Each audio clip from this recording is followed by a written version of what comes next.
सारा जमा हो जाती है आर्टरीज में, तो उस वक्त फिर जब आप जिसको हम कहते हैं कि कॉर्नरी आर्टरी डिजीज है। ठीक है, तो ये जो आर्टरीज में प्लाक की बिल्डअप है किस एज में स्टार्ट होते हैं? देखिए, इसमें तो ये बहुत पहले भी शुरू हो सकती है। जो एक इजिप्शियन ममीज जो थी उन पे जब एक किसी ने रिसर्च की तो उन्हें देखा गया था कि इवन 5 to 6 ईयर ओल्ड जो ममीज की थी बॉडी से प्रिजर्व थी, उनमें ये प्रिजर्व किया गया था कि आर्टरीज में नैरोइंग प्लाक है और थिकनिंग है।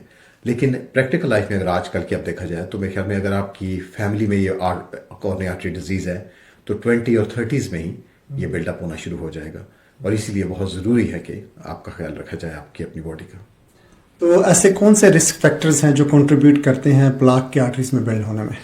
एक तो जिसका हमने पहले कहा, एक तो जेनेटिक है कि आपका ताल्लुक एक ऐसे जीन पूल से है, जिस तरह हम एशियाई ममालिक में लोग रहते हैं या पाकिस्तानी, इंडियन, बांग्लादेशी के, हम लोगों में ज़्यादा चांसेस हैं कॉर्निया आर्टरी डिजीज़ के। उसके बाद आपकी रहना सहना, आपका खाना पीना, आपकी एक्सरसाइज, अगर आपका मोटापा जो है उसके साथ ही बहुत ज़्यादा रिलेटेड है, सिगरेट स्मोकिंग के साथ रिलेटेड है, अल्कोहल के साथ रिलेटेड है, स्ट्रेस के साथ इसका बहुत ज़्यादा ताल्लुक है। तो तमाम चीज़ें जो सेहत के लिए ठीक नहीं है, जिनमें मोटापा हो गया, जिनमें हाई ब्लड प्रेशर, शुगर हो गई, स्मोकिंग हो गई, इन तमाम का ताल्लुक जो है वो डायबिटिक कॉर्निया आर्टरी डिजीज से है।